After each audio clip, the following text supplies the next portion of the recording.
পরিবর্তন নসিব হয়। এই পৃথিবীতে অগণিত মানুষ যারা জালেম ছিল, নাফরমান ছিল, পাপী ছিল, হাজারো অন্যায়ের মধ্যে ডুবা ছিল, এমন মানুষও আল্লাহর দয়ায় কোনো একদিন রাত গভীরে, কোনো একদিন দিনের আলোতে, কোনো সামান্য কথায়, কোনো সামান্য ঘটনায় জিন্দেগি বদলায় ফেলছে। পিছনের জীবন থেকে তাওবা করে নতুন জীবন গ্রহণ করছে। আল্লাহ পাককে রাজি খুশি করে জামানার আউলিয়া হয়ে গেছে। এরকম বহু ঘটনা আছে, বহু ঘটনা। এই জন্য আমরা ইনশাআল্লাহ মনোযোগ দিয়ে আল্লাহর কথা, আমার বয়ান না শুধু, সমস্ত আলেমদের বয়ান মনোযোগ দিয়ে শুনবেন। বলেন ইনশাআল্লাহ। কোরআন সুন্নাহর কথা মনোযোগ দিয়েই শুনবেন। দেখ 30 নম্বর পারার সূরা, 99 সূরার নম্বর। সূরাটির নাম হচ্ছে জিলজাল, সূরায়ে জিলজাল। জিলজাল শব্দের অর্থ বা জালজালা, জিলজাল একই শব্দ, দুই রকম ব্যবহার। অর্থ হলো ভূমিকম্প। জিলজাল শব্দের অর্থ কি বলেন? ভূমিকম্প। ভূমিকম্প, এই যে জমিন কাঁপে, ভূমিকম্প হয়, এই সূরার অর্থ হলো এইটা। এই ভূমিকম্প বলতে, জিলজাল বলতে আল্লাহ তাআলা কিয়ামতের ভূমিকম্প বুঝাইছে। পৃথিবীতে এমনিতে প্রতিনিয়ত মাঝে মধ্যে বিভিন্ন এলাকা ভেদে, অঞ্চল ভেদে ভূমিকম্প হয়। হ্যাঁ, আধা মিনিট, 30 সেকেন্ড, 40 সেকেন্ড, 50 সেকেন্ড, কিংবা তার চাইতে সামান্য কম বেশি এরকম সময় ভূমিকম্প হয়। এতেই বহু ক্ষয়ক্ষতি হয়। যখনই যেখানে কোথাও ভূমিকম্প হয় তো সেখানে অনেক ক্ষয়ক্ষতি হয়, ঘর বাড়ি বিভিন্ন কিছুর অনেক ক্ষতিগ্রস্ত হয়। কিন্তু আল্লাহ তাআলা বলেন একটি চূড়ান্ত ভূমিকম্প আছে, যেই ভূমিকম্পটা যখন হবে তখন একসাথে আল্লাহর সৃষ্টি পুরাটা জমিন একসাথে ভূমিকম্প হবে, এবং সেটা কতক্ষণ থাকবে সেটা আল্লাহই জানে, সেটা আল্লাহই জানে। এরকম ভূমিকম্প হবে। আর সেই ভূমিকম্পটা হলো কিয়ামতের ভূমিকম্প। অর্থাৎ এই পৃথিবী ধ্বংস করার জন্য আল্লাহ তাআলা তার গোটা সৃষ্টি জগৎকে মউত দিবেন। মৃত্যু দুই রকমের, একটা হলো ব্যক্তিগত পৃথক একক মৃত্যু, আরেকটা হলো গোটা আলমের মৃত্যু। সবার যখন পৃথক মৃত্যু হয় তো এটারে বলে মউত।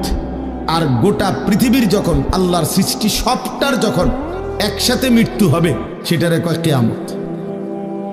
সেটাই কিয়ামত, ওইটাও একটা মৃত্যু। আসমানের মউত হবে, জমিনের মউত হবে, সূর্য চন্দ্র গ্রহ নক্ষত্রের মৃত্যু হবে, অর্থাৎ সব কিছু শেষ হবে। তো এই যে কিয়ামত, এটা আমাদের ঈমানের অংশ, এটা হবেই হবে, এটা হবেই হবে। আখিরাত, কিয়ামত, এই পৃথিবী একদিন ধ্বংস হবে, শেষ হবে, এটা কোরআনুল কারীমের অসংখ্য আয়াতে আল্লাহ তাআলা বলছেন, বারবার বলছেন, বারবার, যে বান্দা যত সুন্দরী তোমার কাছে লাগে দুনিয়া, যত আকর্ষণীয় মনে হয় না কেন দুনিয়া, একে তো তুমিও থাকবা না, একে তো দুনিয়া নিজেই থাকবে। দুটোটা মনে রাখবে, না তুমি থাকবে স্থায়ী, না দুনিয়া থাকবে স্থায়ী, কোনোটাই না। তুমিও মৃত্যুবরণ করবা, একদিন দুনিয়ারও মৃত্যু হয়েছে, দুনিয়ারও মৃত্যু হয়েছে। প্রতিটা মানুষকে মরতে হবে, এটা আমরা সবাই জানি। কুল্লু নাফসিন যায়িকাতুল মাউত, সমস্ত আত্মা, সমস্ত প্রাণ, আল্লাহ তাআলা বলেন মৃত্যুর স্বাদ গ্রহণ করুন, মৃত্যুর স্বাদ গ্রহণ করুন। কুল ইন্নাল মাউতাল্লাযী তাফিরুনা মিনহু ফাইন্নাহু মুলাকীকুম। আল্লাহ তাআলা বলেন, হে নবী আপনি বলে দেন, ও দুনিয়াবাসী, মৃত্যু থেকে তোমরা যেখানেই পলায়ন করো না কেন, মৃত্যু তোমাদের সাথে সেখানে গিয়েই নিজেই মোলাকাত করবে, সাক্ষাৎ করবে। তুমি ডাকতে হবে না, মৃত্যু নিজেই আসবে, মৃত্যু নিজেই আসবে। আইনামা তাকুনু ইউদরিকুমুল মাউতু ওয়ালাউ কুনতুম ফি বুরুজিম মুশাইয়াদা। আল্লাহ বলে, তুমি যদি এমন একটা বিল্ডিং বানাও, ঘর বানাও, যে ঘরটা অনেক উঁচা, যে ঘরটার উপর দিয়া কেউ ভিতরে ঢুকতে পারবে না, যে ঘরটার মধ্যে একটা ছিদ্র নাই, একদম আটকানো, তো এরকম একটা ছিদ্রবিহীন সুউচ্চ ঘরও যদি তুমি বানিয়ে তার ভেতরেও তুমি আশ্রয় নাও, তো ইউদরিকুমুল মাউতু, মৃত্যু তোমার সেখানেই পৌঁছে। তোমার সেখানেই পৌঁছবে। প্রিয় ভাই আমার, বন্ধু আমার, নওজোয়ান সাথীরা আমার, মৃত্যু এক অনিবার্য বাস্তবতা, চিরন্তন বাস্তবতা। কত শোরগোল করতেছে, কিন্তু এই লোকটা হাতও নাড়ে না, পাও নাড়ে না, চোখও মেলে না, আর কিছুই করে না। এ কি আশ্চর্য বিষয়! চোখের সামনের এই মানুষটা নাই, কি হলো তার? কে তারে থামায় দিল? কে তারে স্তব্ধ করে দিল? এ তো আমার মতো ঘুরতো ফিরতো, হাঁটতো। আহ, আমার আব্বারে আমি কত দেখছি, একদিন আমার আব্বা চলে গেলেন। আমার দাদারে আমি কত দেখছি, আমার দাদা একদিন চলে গেল। আমার জ্যাঠারে আমি দেখে আসছি, দোয়া করে আসছি, ফু দিয়ে আসছি। এক সপ্তাহ পরে জ্যাঠা ইন্তেকাল করলেন। আবার এক সপ্তাহ পরে আমি গিয়া জ্যাঠার জানাজা পড়াইছি।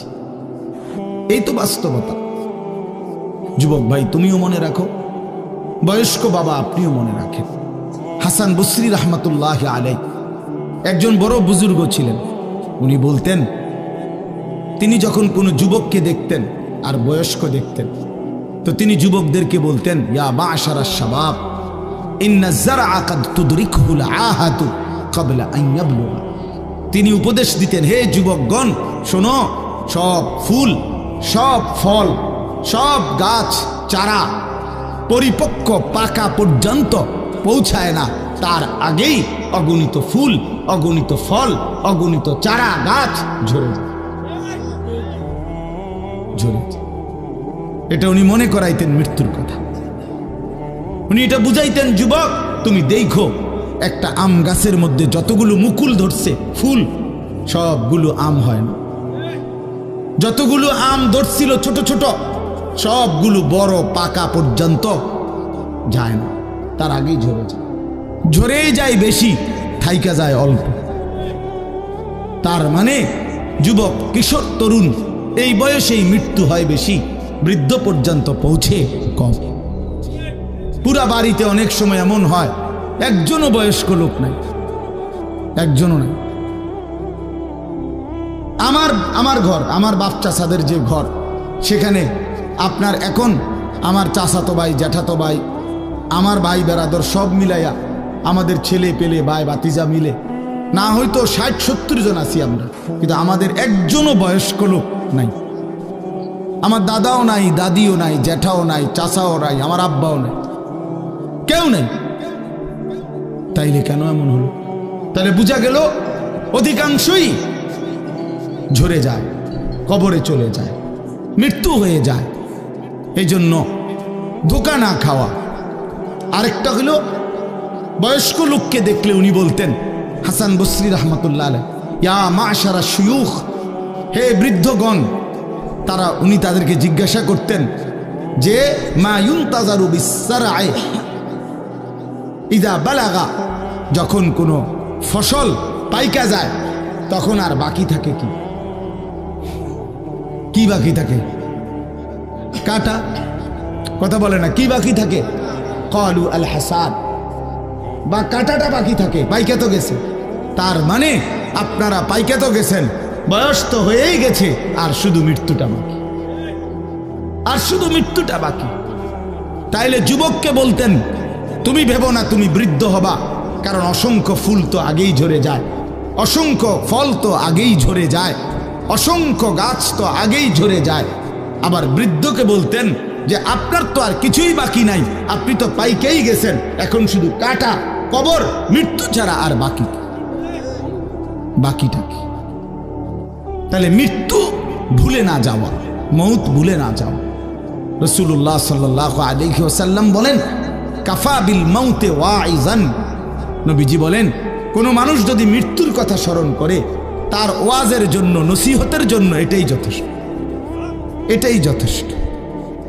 আমরা কিতাবে পড়ছি, হযরত ওমর রাদিয়াল্লাহু তাআলা আনহু, এত বড় সাহাবী, উনি বলতেন, কুল্লা ইয়াউমিন ইউকালু মাতা ফুলান মাতা ফুলান ওয়ালা বুদ্দা মিন ইয়াউমিন ইউকালু মাতা ওমর। তিনি বলতেন, হায় শোনো, প্রতিদিন ঘোষণা হয় আজ অমুকের মৃত্যু হলো, অমুকের মৃত্যু হলো, অমুকের মৃত্যু হলো। অচিরেই একদিন ঘোষণা হবে আজ ওমরের মৃত্যু হলো। আজ ওমরের মৃত্যু হলো, উনি বলেন এই ঘোষণা শুনবে খুব দ্রুত একদিন। এই জন্য বাপ, এই আমাদের ব্যক্তিগতভাবে প্রতিনিয়ত মৃত্যু হচ্ছে, ঠিক এভাবে আমরা তো মরছি, একদিন এই গোটা আলমের মৃত্যু হবে, একদিন এই গোটা সৃষ্টিটাই আল্লাহ তাআলা গোটায় ফেলবে।